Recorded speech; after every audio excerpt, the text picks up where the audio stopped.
Les saluda David Briones y junto con mi compañera Gisela Cárdenas, estudiantes de la Escuela Politécnica Nacional de la carrera de Ingeniería Agroindustrial.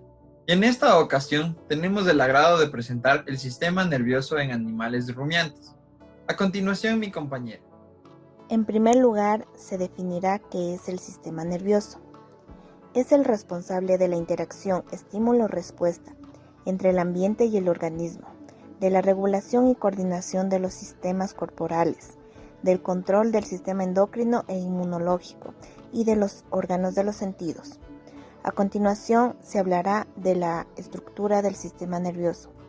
En primer lugar, se tiene la neurona. Estructuralmente, la neurona es la célula más compleja del organismo. Es la unidad básica, anatómica y funcional del sistema nervioso, encargada de la conducción de impulsos.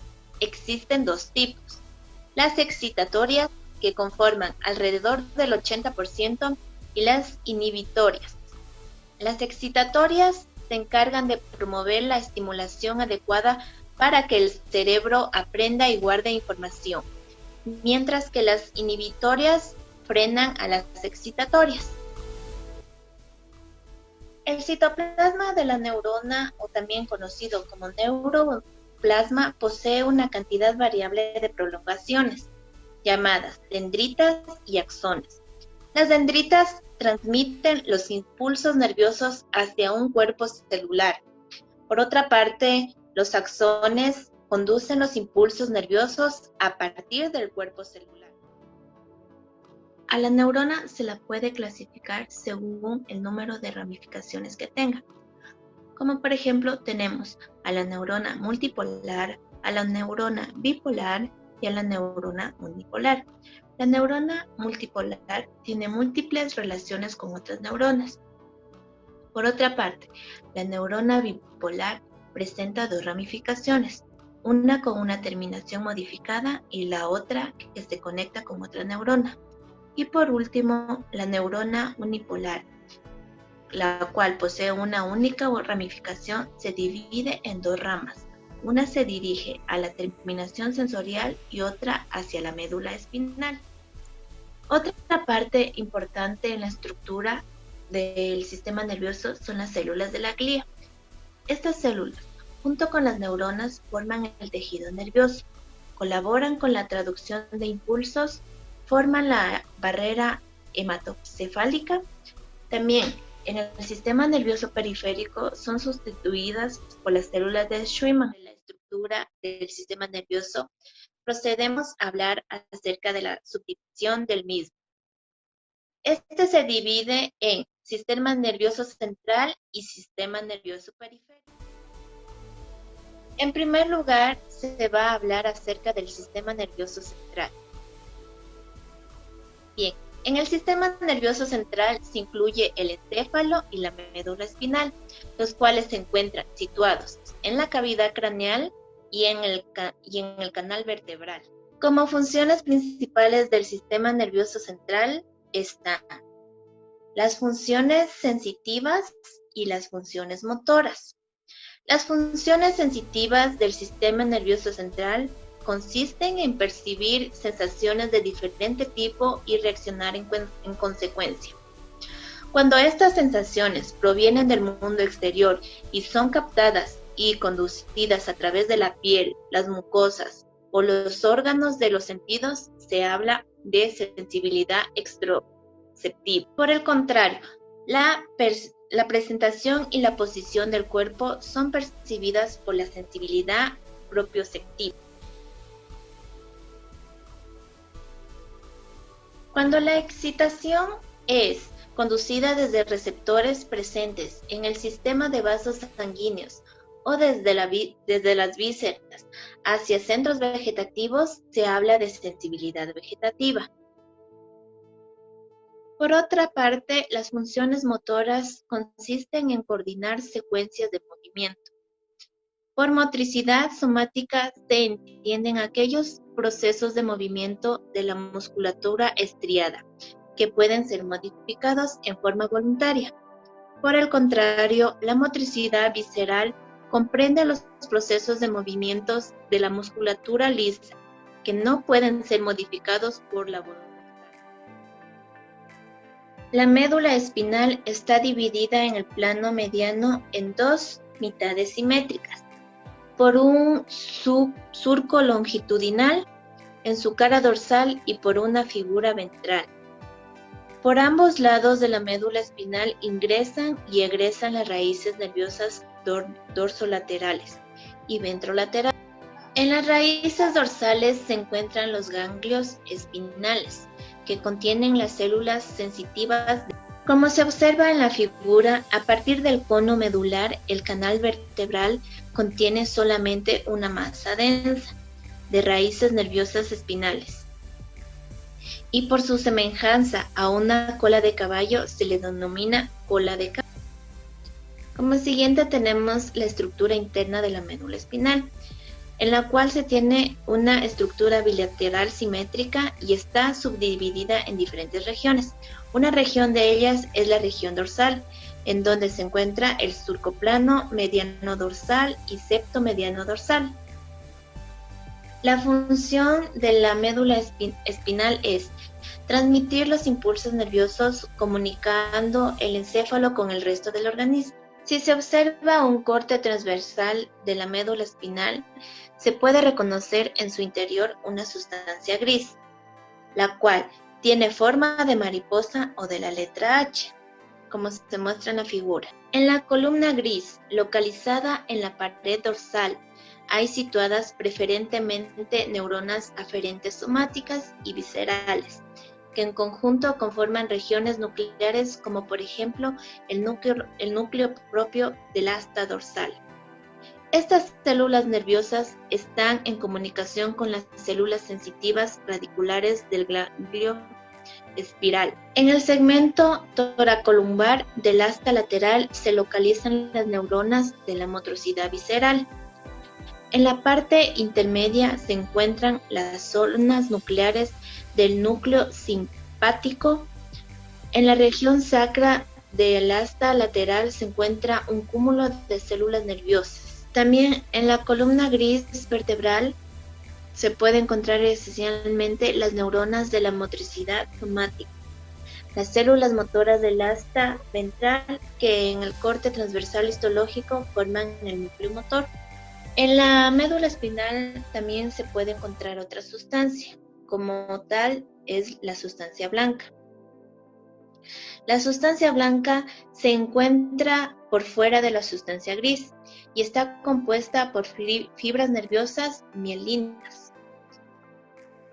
La sustancia blanca se puede subdividir en cordones y estos cordones a la vez se subdividen en dos principales, en los cordones dorsales y los cordones ventrolaterales.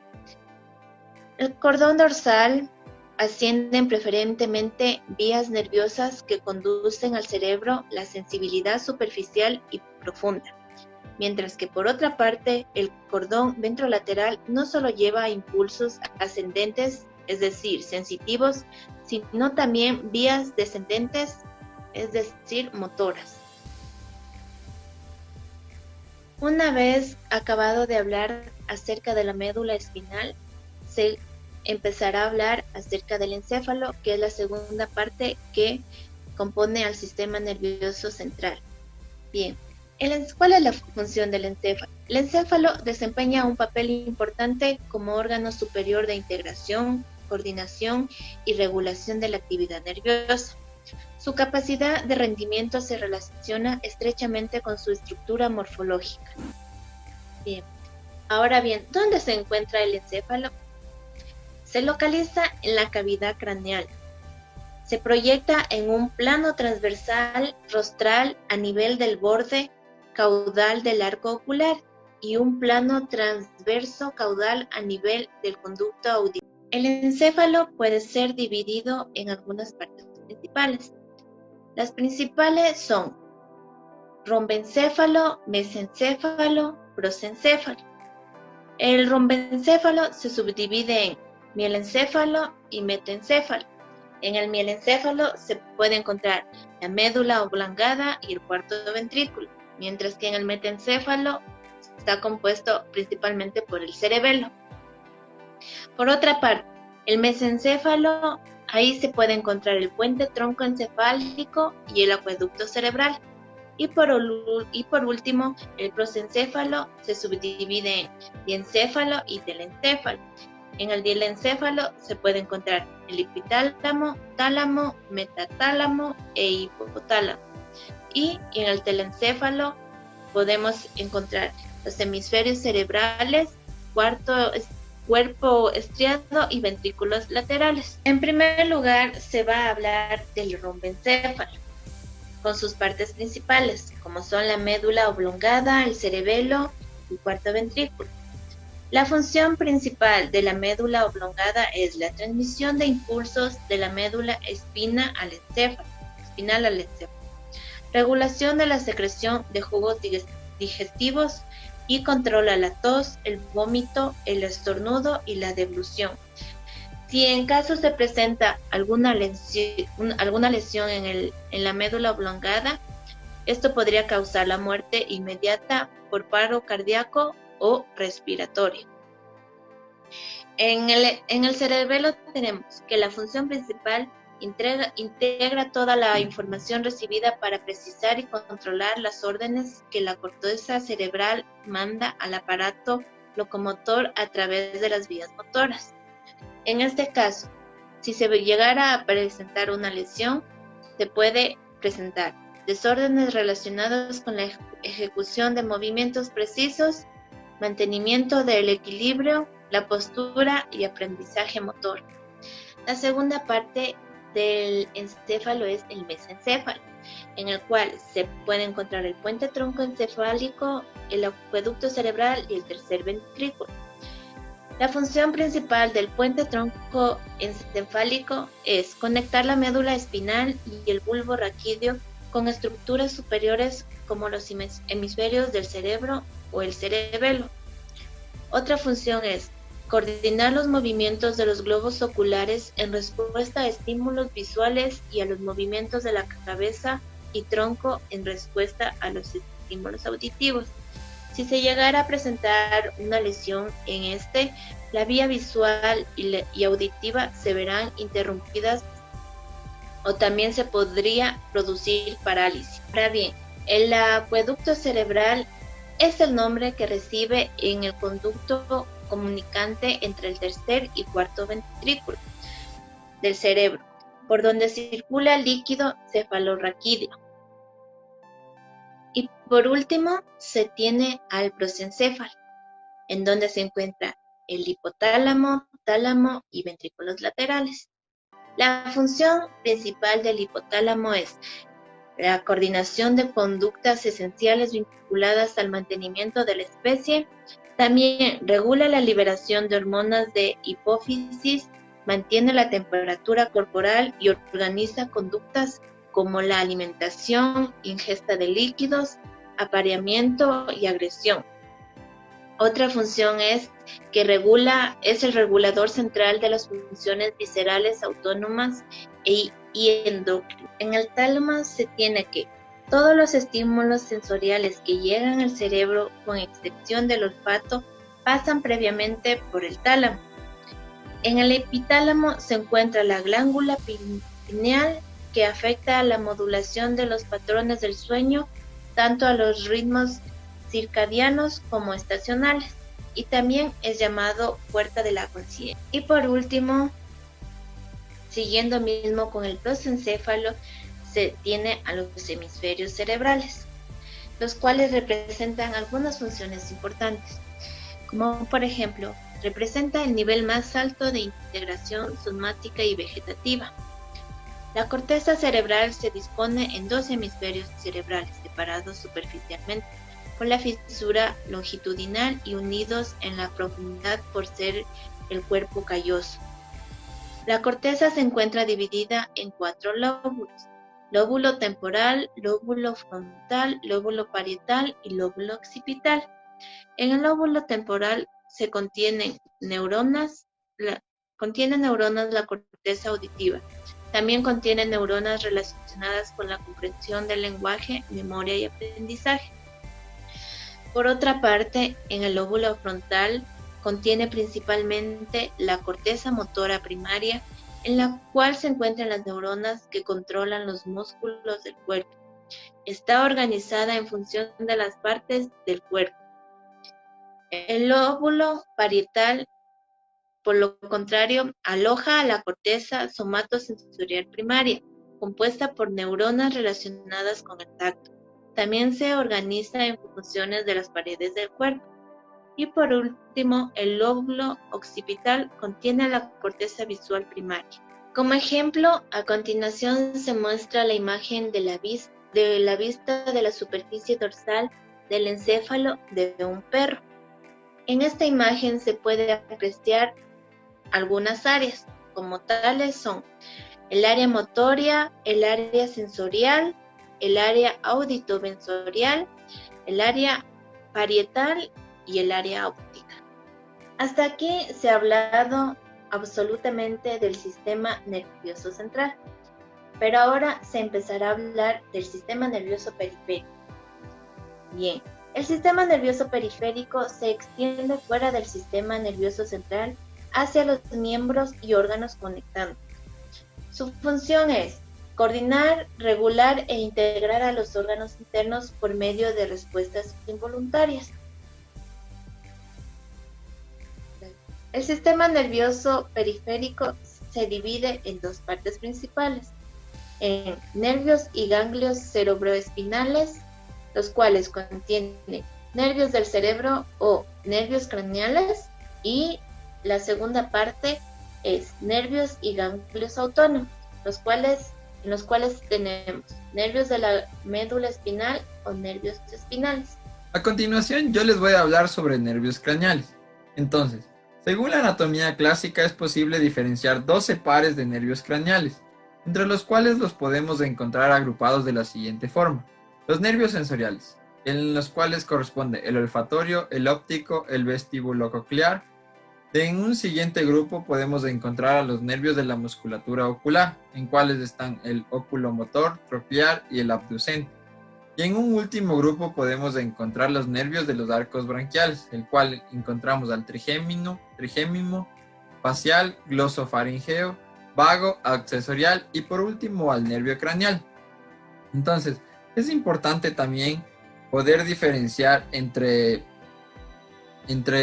los nervios craneales y los nervios espinales. Entonces tenemos que los nervios craneales no tienen distribución segmentaria, no se verifica el principio de subdivisión en metámeros y no poseen raíces sensitivas separados una de la otra. En primer lugar, vamos a hablar del nervio olfatorio.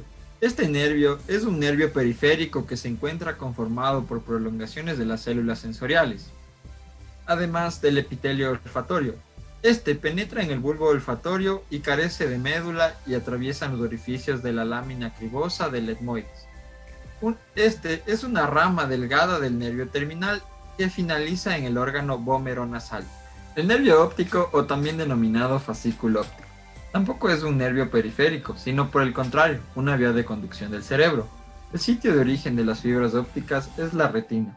Junto con el epitelio pigmentado del globo del ojo, representa una prolongación o evaginación del diencéfalo. El nervio óptico abandona el polo caudal del globo del ojo y discurre cubierto por una vaina de dura madre, formando una letra S no muy pronunciada, que a través de la órbita alcanza la cavidad craneal, por medio del canal óptico. Luego del entrecruzamiento de los nervios ópticos en el quiasma óptico, sus fibras siguen su recorrido en el tracto óptico, en la base del diencéfalo. Estas establecen la sinapsis en el cuerpo geniculado, en los cubículos rostrados de la lámina cuadrigésima y en los núcleos del tálamo, y finalmente irradian formando la radiación óptica. Como tercer punto tenemos al nervio oculomotor. Este es un nervio somatomotor, que recibe sus fibras del núcleo motor y del núcleo parasimpático. Ambos núcleos están situados en la extrema vecindad del tegumento del mesencéfalo. Este nervio inerva todos los músculos del globo del ojo, con excepción del músculo oblicuo dorsal, del músculo recto lateral y de la parte lateral del músculo retractor del globo ocular. También inerva el músculo elevador del párpado superior, y las fibras parasimpáticas del nervio alcanzan el ganglio ciliar. Como cuarto nervio tenemos al nervio troclear. Este también es un nervio somatomotor. Sale por la superficie dorsal del mesencéfalo y se dirige rodeando el pedúnculo cerebral hacia la superficie basal. Su núcleo también está situado en el tegumento del mesencéfalo, antes de su salida por el borde caudal de la lámina del tacto. Este nervio perfora la dura madre en la región del pliegue ventral de la tienda membranácea del cerebelo y discurre en dirección rostral lateral al nervio maxilar. Como siguiente nervio tenemos al nervio trigémino. Es un nervio mixto de gran complejidad. Se trata del nervio sensitivo más desarrollado de la cabeza. Este conduce fibras sensitivas desde la piel y las mucosas de la región de la cabeza, así como fibras motoras para la musculatura de la masticación. El núcleo motor del trigémino se encuentra en la parte mesencéfalica del tronco del encéfalo en la profundidad de la fosa romboidea, por debajo del locus coeruleus. Las fibras sensitivas se originan en las células pseudonipolares del ganglio trigeminal, cuyas prolongaciones finalizan en los núcleos sensitivos del trigémino. Este se divide en tres tipos de nervios: el nervio oftálmico, maxilar y mandibular. Como siguiente nervio tenemos al nervio abducente. Este es un nervio somatomotor. Tiene su núcleo de origen en el núcleo motor del nervio abducente, en la región dorsal del puente. Este está rodeado en forma de lazos por las fibras motoras del nervio facial. Este nervio también se caracteriza por salir desde el extremo rostral del surco intralateral de la médula oblongada, allí donde se termina el surco punto vulvar. Como sexto nervio tenemos al nervio facial, el cual recibe sus fibras de dos núcleos de la médula oblongada. El núcleo motor está situado en la posición ventral en la transición del puente hacia la médula oblongada. Sus fibras discurren primeramente en el tronco encefálico en dirección dorsal, rodeando al núcleo del nervio abducente, como la rodilla interna del facial, y después adoptan otra vez una dirección ventral, en la cual toman una transición del puente hacia... Como séptimo nervio tenemos al nervio vestíbulo-coclear. Este es un nervio exclusivamente sensorial y que consta de dos componentes diferenciados según su respectiva función: el nervio del equilibrio y el nervio de la audición. El nervio vestibular tiene a su cargo el órgano del equilibrio, el llamado aparato vestibular. Sus células bipolares están situadas en el ganglio vestibular. Este ganglio se localiza en el fondo del meato acústico interno y consta de una parte superior y una parte inferior. Las prolongaciones celulares penétricas terminan en las células sensoriales de las crestas ampulares hacia la médula oblongada. Como siguiente punto tenemos al nervio glosofaríngeo.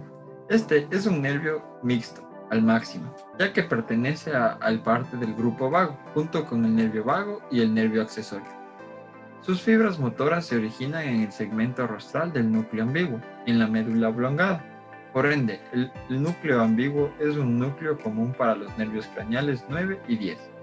Las fibras vegetativas parasimpáticas tienen su origen en el núcleo parasimpático del nervio glosofaríngeo. El nervio vago, a diferencia con los demás nervios craneales, no solo inerva en territorio de la región cefálica, sino que además se dirige hacia las cavidades torácica y abdominal, donde se divide en forma en plexo y mantiene las vísceras. Es el nervio parasimpático más desarrollado del sistema nervioso autónomo. El nervio vago al principio es mixto, el máximo. Sus células radiculares motoras están situadas en la parte caudal del núcleo ambiguo, en la médula oblongada. Como siguiente nervio tenemos al nervio accesorio, y como se mencionó antes, este también forma parte del grupo del vago. En su comienzo es puramente motor, pero después recibe fibras simpáticas de ganglio cervical craneal. Su núcleo, el núcleo espinal del nervio accesorio, se encuentra en la parte cervical de la médula espinal. Las fibras nerviosas salen por la parte de superficie lateral de la médula cervical entre las raíces dorsales y ventrales y se unifican en un solo cordón, que al lado de la médula espinal entra en las cavidades. Y por último tenemos al nervio hipogloso. Este nervio se encuentra situado bajo la lengua, el cual recibe sus fibras del núcleo motor del nervio hipogloso, el cual es localizado en la médula oblongada, y sus fibras radiculares salen de los costados de la pirámide y atraviesan la dura madre. Una vez que ya hemos hablado de todos los nervios craneales, procedemos a hablar sobre los nervios de la médula espinal o nervios espinales. El número de nervios espinales se relaciona con el número de vértebras, pero representa una excepción a esta regla los nervios cervicales y los nervios caudales. En la región del cuello sale el primer nervio cervical a través del agujero de la vértebra lateral, como lo estoy señalando en este momento. Del atlas, los 6 siguientes salen por la vértebra del mismo número y el último nervio se forma entre la última vértebra cervical y la primera torácica, de manera que hay 8 nervios cervicales para solo 7 vértebras cervicales. En la región de la cola, como se aprecia en el mouse, existen menos pares de nervios que vértebras. Los nervios de la médula espinal se originan en una raíz ventral y otra dorsal de la médula espinal. Ambas raíces se unen todavía en el canal espinal para formar el nervio espinal. Y a través del agujero intervertebral abandona el canal medular. Ya, a continuación vamos a hablar sobre los nervios cervicales. Los ramos dorsales de los nervios cervicales se unen entre sí para formar el plexo cervical dorsal.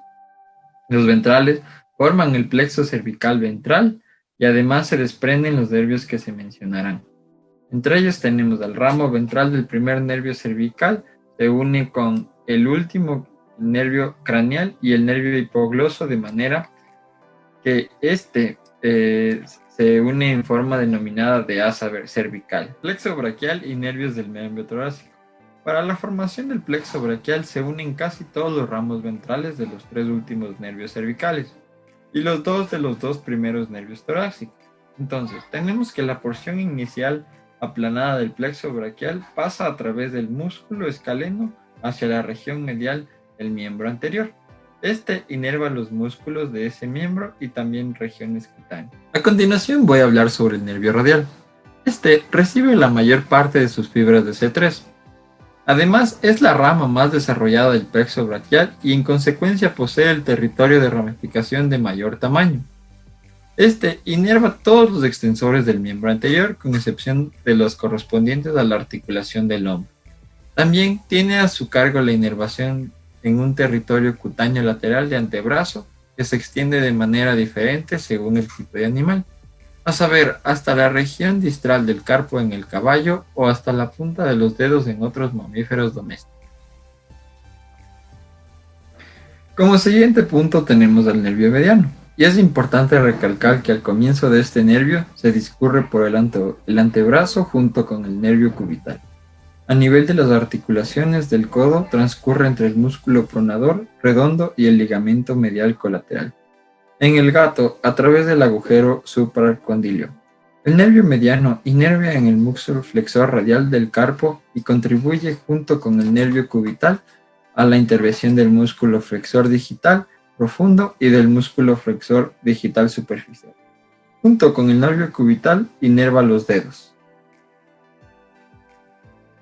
El nervio cubital. El nervio cubital discurre acompañado por el nervio mediano por la cara medial del brazo en posición caudal con respecto a la arteria braquial. A la altura de la articulación del codo adopta una dirección caudal cubierto por la cabeza cubital del músculo flexor cubital del carpo. Discurre dentro del canal cubital en dirección caudal por el antebrazo. En su trayecto proximal, el nervio cubital emite un ramo cutáneo y este nervio cutáneo caudal del antebrazo. Inerva la piel del caudal antebraquial. Otro nervio muy importante es el nervio de los dedos de las manos. Con excepción del caballo, en la cara dorsal de cada dedo hay un nervio digital dorsal, el propio axial y abaxial.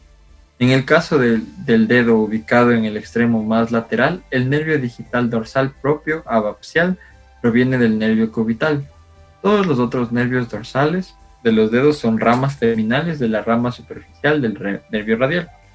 La cara palmar de cada dedo es inervada por un nervio digital palmar propio, axial y abaxial. También es importante recalcar que en este nervio cada dedo es inervado por 4 nervios, 2 dorsales y 2 palmares. A continuación voy a hablar de ramos ventrales de los nervios torácicos. Los dos primeros participan en la formación del plexo braquial y estos dan origen a nervios intercostales que discurren en dirección ventral por el surco costal en el borde caudal de la costilla. Los últimos 5 o 10 inervan los músculos abdominales y de cada rama cutánea se desprenden nervios para los complejos mamarios de las hembras. Ahora vamos a hablar sobre los nervios lumbares. Entonces, según la especie y el número de vértebras, lumbares existen 6 en los caballos, rumiantes y cerdos, o 7 en los gatos y perros. Los pares de nervios lumbares en forma similar en los nervios torácicos. Luego, de su salida por el agujero intervertebral, estos nervios se ramifican en su ramo dorsal y otro ventral. Los ramos dorsales inervan sus ramos mediales y los músculos de la espalda que se encuentran al dorso de la columna vertebral. Y los ramos ventrales de los nervios lumbares se unen para formar el plexo lumbar, en el que los parámetros 3 o 4 nervios intercambian algunas fibras entre sí. Ahora vamos a hablar del nervio iliohipogástrico. Este es el tramo ventral del primer nervio lumbar visto desde un punto de un plano medial. En las primeras apófisis transversas lumbares a nivel de su punto extremo, una localización supertroncal en el gato y en el perro, a causa de la existencia de 7 vértebras lumbares. Los dos primeros nervios lumbares se conocen como nervio iliohipogástrico craneal y nervio iliohipogástrico caudal. Estos, ventralmente a las apófisis transversas del nervio hipogástrico, se dividen en ramo medial, lateral y medial.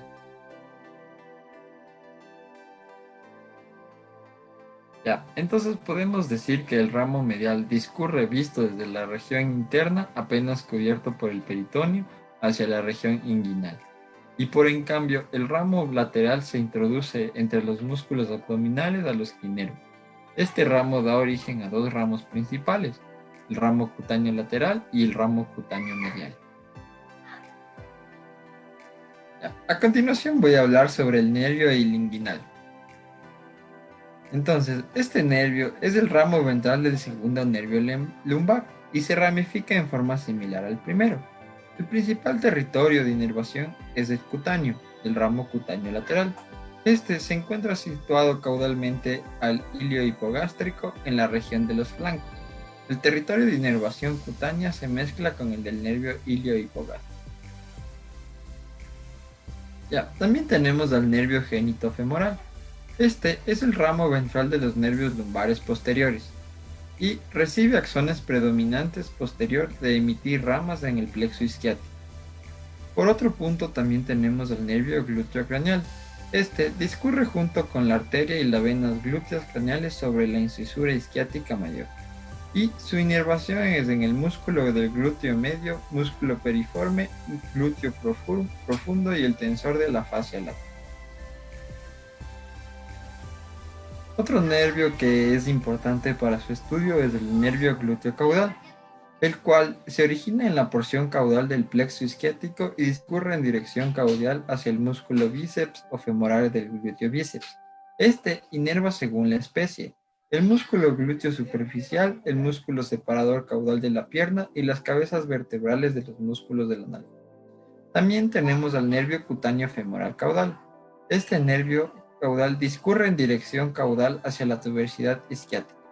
Luego de haber emitido ramas motoras para el músculo semitendinosos, ingresa en el tejido celular subcutáneo y sus ramas principales, conocidas como nervios caudales de la nalga, inervan en un extenso territorio alrededor de la tuberosidad isquiática y la región caudal del muslo.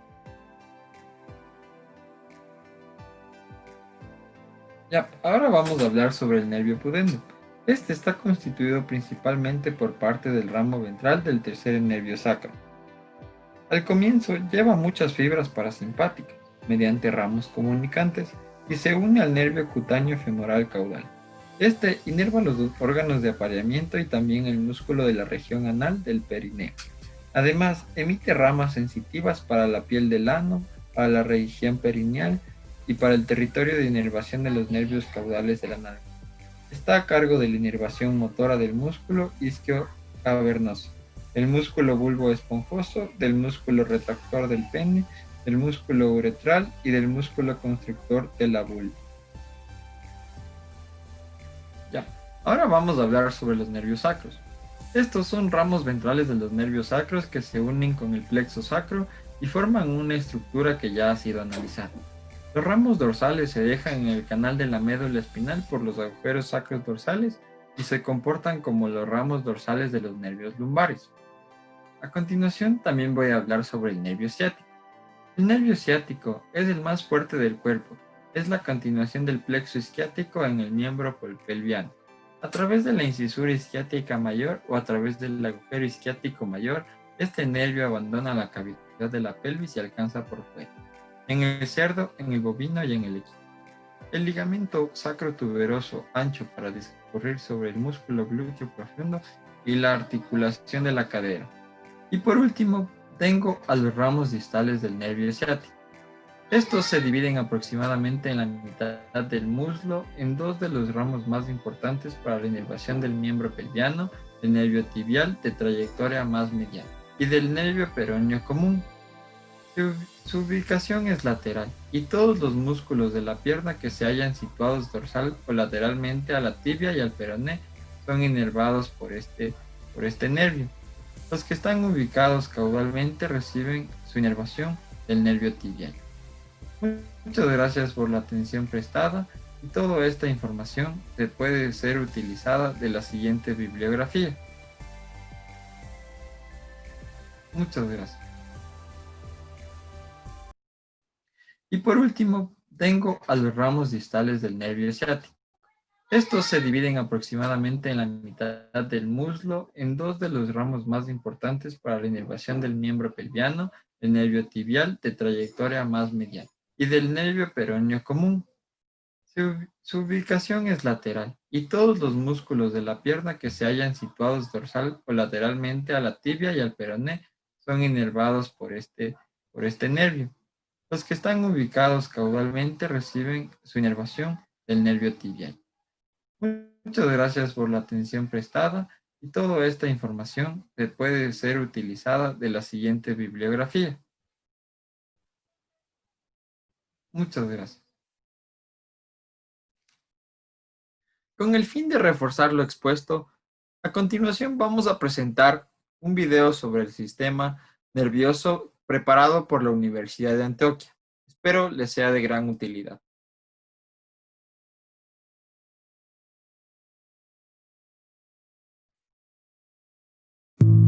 Hola, en este video veremos las subdivisiones anatómicas y funcionales del sistema nervioso. Sin embargo, no podemos olvidar que el sistema nervioso es el principal sistema regulador de todas las funciones corporales y por lo tanto, claramente no está marcado una división, todo está integrado. Sin embargo, para efectos didácticos haremos entonces una división estructural asociada al sistema nervioso central y sistema nervioso periférico, pero también haremos una subdivisión funcional asociado a lo que es el sistema nervioso somático y el sistema nervioso visceral o autónomo. El sistema nervioso central está conformado básicamente por dos estructuras: la médula espinal, que discurre el cuerpo del animal, recorre el cuerpo del animal a nivel dorsal entre las vértebras, ¿sí? Y el encéfalo, que está protegido entonces por los huesos de la cavidad craneal. Enseguida haremos un detalle de todas estas estructuras. El sistema nervioso periférico está conformado por nervios que entran, es decir, nervios que llevan información hacia el sistema nervioso central y se denominan nervios sensitivos o nervios aferentes, y también por nervios que después de que el sistema nervioso central procesó esa información, llevan una respuesta hacia órganos efectores, principalmente músculos esqueléticos, ¿sí? O estructuras glandulares. Ese sistema nervioso periférico va a estar entonces dividido en un sistema nervioso somático, que es justamente el que se encarga de la contracción, ¿sí? Y de la percepción asociada al tacto. Por ejemplo, en las extremidades, aquí tenemos el nervio isquiático, por ejemplo, ¿sí? Y también va a estar asociado al sistema nervioso autónomo, es decir, tiene un sistema nervioso que denominaremos visceral, que es el que controla la función y la secreción en los órganos digestivos, reproductivos, en el corazón, en fin. Por aquí les voy a mostrar un nervio de ese sistema nervioso autónomo. Vamos a buscar ramas del nervio vago, ¿sí? Aquí, por ejemplo, tenemos una rama del nervio vago, que es un nervio parasimpático. En un momento haremos referencia más específicamente a estas estructuras del sistema nervioso. Valiéndonos de este corte de una hemicabeza y un equino, haremos referencia entonces a estructuras del sistema nervioso central, ¿sí? Aquí tendremos entonces lo que es encéfalo, ¿sí? Encéfalo, que comprende los hemisferios cerebrales o el telencéfalo, comprende el diencéfalo, el mesencéfalo, el telencéfalo, donde estaría entonces el cerebelo y el puente, y posteriormente el mielencéfalo, que ya se va a continuar con la médula espinal. Recuerden entonces que el sistema nervioso central va a estar conformado por dos estructuras, médula espinal y encéfalo, y a su vez ese encéfalo nos va a comprender telencéfalo, que comprende la corteza cerebral y los hemisferios y lóbulos cerebrales, diencéfalo, que corresponde al tálamo, al hipotálamo, al epitálamo, mesencéfalo, que corresponde principalmente a la lámina cuadrigémina, que sería lo que estoy encerrando en este momento, metencéfalo, que sería puente y cerebelo, y por último el mielencéfalo, que corresponde principalmente a las estructuras del bulbo raquídeo o médula oblonga, y que luego se continuarán con la médula espinal. El encéfalo en los animales se encuentra protegido por los huesos de la cavidad craneal, es decir, el encéfalo se va a encontrar ubicado en esta cavidad, protegido por los siguientes huesos: el frontal, el occipital, el esfenoides, parte del hueso etmoides, el parietal y el temporal. Todos estos huesos se reúnen para conformar una cavidad sólida que proteja a las estructuras del sistema nervioso central, en este caso el encéfalo, de traumas y de daños mecánicos asociados al movimiento o al choque con esas estructuras. Otros mecanismos de protección del sistema nervioso central está asociado hacia las membranas meníngeas, que las detallaremos ahorita directamente sobre el material fresco. El mielencéfalo se continúa con la médula espinal. Esta estructura del sistema nervioso central recorre el cuerpo del animal a nivel dorsal, en medio del canal vertebral formado por las diversas vértebras de la columna. La médula espinal, a lo largo de su recorrido, va a presentar dos engrosamientos que están relacionados con la emergencia de los nervios que van hacia los miembros, hacia el miembro anterior y hacia el miembro posterior. A nivel craneal encontramos entonces la intumescencia cervical, y a nivel caudal encontramos la intumescencia lumbosacra. A través de la intumescencia cervical emergen los nervios que irán entonces hacia el miembro torácico del animal. A nivel caudal encontramos que la intumescencia lumbosacra luego va a generar los nervios del plexo lumbosacro, que inervarán los miembros posteriores, miembros pélvicos del animal. Y entonces tenemos el plexo braquial, conformado por la reunión de los nervios del miembro anterior o miembro torácico. Aquí entonces tenemos los nervios del plexo lumbosacro, conformados por la reunión de los nervios que inervarán el miembro pélvico o miembro posterior del animal. La médula espinal se encuentra protegida por la columna vertebral. Todas las vértebras tienen unas estructuras comunes. En este caso tenemos una vértebra lumbar que se caracteriza por la presencia de unos procesos transversos bastante pronunciados, que le da como una apariencia como de un aeroplano, como de un avión. Sobre el cuerpo vertebral vamos a encontrar un arco vertebral.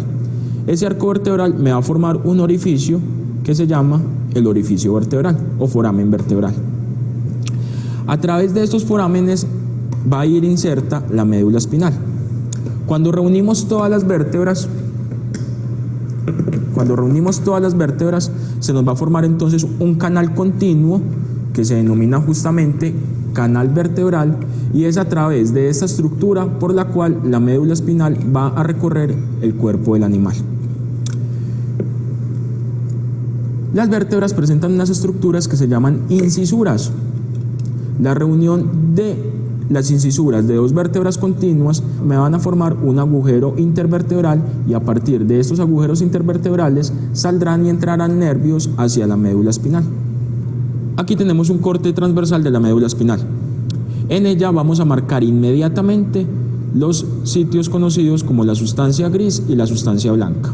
Recuerden que en el encéfalo decíamos que la sustancia gris se encuentra en la periferia, mientras que la sustancia blanca se encuentra en la estructura más interna del encéfalo.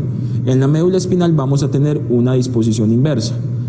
En el exterior de la médula espinal vamos a encontrar entonces a la sustancia blanca, mientras que en el centro de esta vamos a encontrar la sustancia gris, que en la médula espinal es característica por la presencia de esta estructura con forma de una mariposa. Entonces la sustancia gris en la médula espinal me va a formar una estructura en forma de mariposa, y como tiene esa forma, vamos a denominar que esas alas, entre comillas, de esa mariposa me van a formar las astas. En este caso tenemos las astas dorsales y las astas ventrales de la médula. A través de las astas dorsales ingresan nervios con información sensitiva, y a través de las astas ventrales emergen nervios que llevarán las respuestas hacia los diversos órganos efectores, que recuerden pueden ser músculos o pueden ser glándulas. Entonces la información tiene un flujo direccionado, ¿sí? Por ejemplo, si un animal recibe un estímulo en una de sus extremidades, neuronas, nervios sensitivos llevarán esa información hacia la médula espinal, y lo harán entonces a través de nervios sensitivos o aferentes, que antes de ingresar a la médula me van a formar un ganglio denominado ganglio sensitivo de la raíz dorsal. Posteriormente, esa información es llevada hacia la asta dorsal. Como estamos hablando de sustancia gris, esa asta dorsal va a tener entonces principalmente cuerpos o somas neuronales que procesarán esa información. Una vez ese procesamiento, esa integración de esa información, la respuesta motora saldrá a través de las astas ventrales, ¿sí?, rumbo hacia los órganos efectores. Aquí entonces tenemos el concepto de nervio espinal. Un nervio espinal está conformado entonces tanto por las ramas sensitivas que ingresan a la raíz dorsal como por las ramas motoras que salen desde la raíz ventral. Aquí estamos hablando entonces de cuerpos o somas neuronales, sustancia gris, y aquí estamos hablando en los nervios principalmente de estructuras axónicas. Un nervio lo podemos definir como el conjunto de axones de diversas neuronas. Las estructuras del sistema nervioso central se encuentran protegidas, además de los huesos, por una serie de membranas de tejido conectivo denominadas meninges. Desde la más externa hasta la más interna, es decir, desde la que está en contacto con el hueso, ya sea la cavidad craneal en el encéfalo o con las vértebras en la médula, esas meninges se denominan dura madre, aracnoides y pía madre. En este caso específico haremos referencia a la dura madre. Esta es la dura madre, que sería la membrana meningea más externa. Esta membrana es importante para ustedes porque al momento de la aplicación de anestesia epidural se hace justamente en el espacio comprendido entre la dura madre y el hueso, y de ahí viene el nombre de epi, sobre la dura madre, epidural. Sobre este modelo de un perro quiero mostrarles la subdivisión funcional del sistema nervioso. Ya hablamos de la estructural, ya hablamos de médula y ya hablamos de encéfalo. Ahora vamos a hablar de una división funcional. La división funcional del sistema nervioso básicamente se clasifica en dos: un sistema nervioso que es somático y un sistema nervioso que es visceral.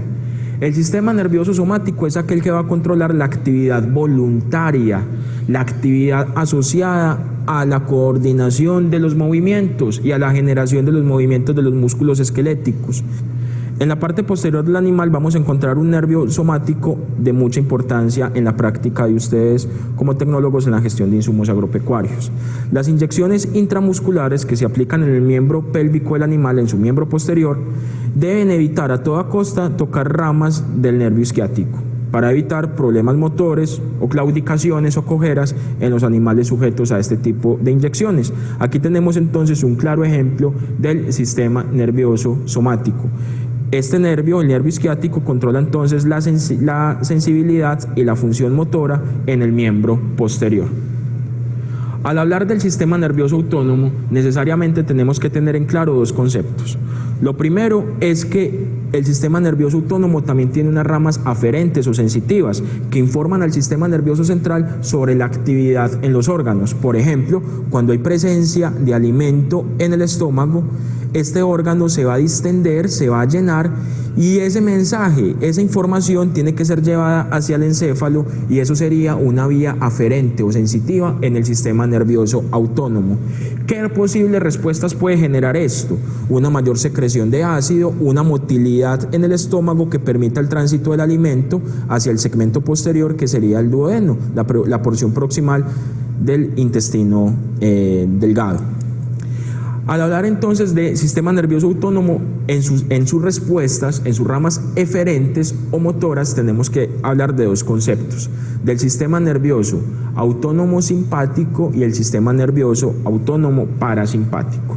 Anatómicamente, el sistema nervioso autónomo simpático tiene una distribución toracolumbar en el animal. Toracolumbar está presente en el segmento de la médula que comprende el tórax y que comprende la región lumbral en el animal. Y por ejemplo, justamente en este segmento encontramos esta estructura del sistema nervioso autónomo simpático que se llama la cadena ganglionar simpática.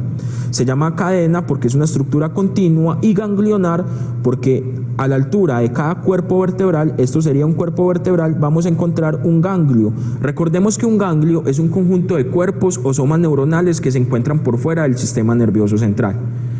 Aquí marcamos muy bien un ganglio de esta cadena ganglionar simpática que presenta entonces un ganglio paravertebral a nivel de cada cuerpo de las diversas vértebras. El recorrido de este nervio, el nervio vago, que es el 10º par craneal, es decir, es el par número 10 de nervios que emergen desde el cráneo, ¿sí? Es el principal nervio parasimpático y hace su recorrido desde la cavidad craneal hasta cubrir inclusive cavidad torácica, donde van a salir las ramas depresoras del corazón, ¿sí? Cavidad abdominal, incluyendo puede llegar a la inervación de los testículos y los ovarios. Este nervio es parasimpático y el sistema nervioso parasimpático es un sistema, digámoslo, muy homeostático, muy de respuestas lentas, muy de mantener la función normal en los órganos. Entonces, por ejemplo, cuando el corazón recibe estímulos parasimpáticos, disminuye su frecuencia cardíaca, asimismo se va a disminuir la frecuencia respiratoria, mientras que los órganos digestivos, por aquí continuamos con ramas del nervio vago, que atraviesan el músculo diafragma, mientras que en los órganos del tracto digestivo la activación parasimpática genera una mayor motilidad y una mayor secreción. En términos generales, el sistema nervioso autónomo simpático, ese que veíamos por acá marcado con la cadena ganglionar simpática, es un sistema de respuestas rápidas que se desencadenan en el animal ante situaciones de emergencia, generando un síndrome que se llama síndrome de huida o de lucha, y que por lo tanto activa una mayor frecuencia respiratoria, una mayor frecuencia cardíaca, aumenta la actividad metabólica en el animal e inhibe la función digestiva.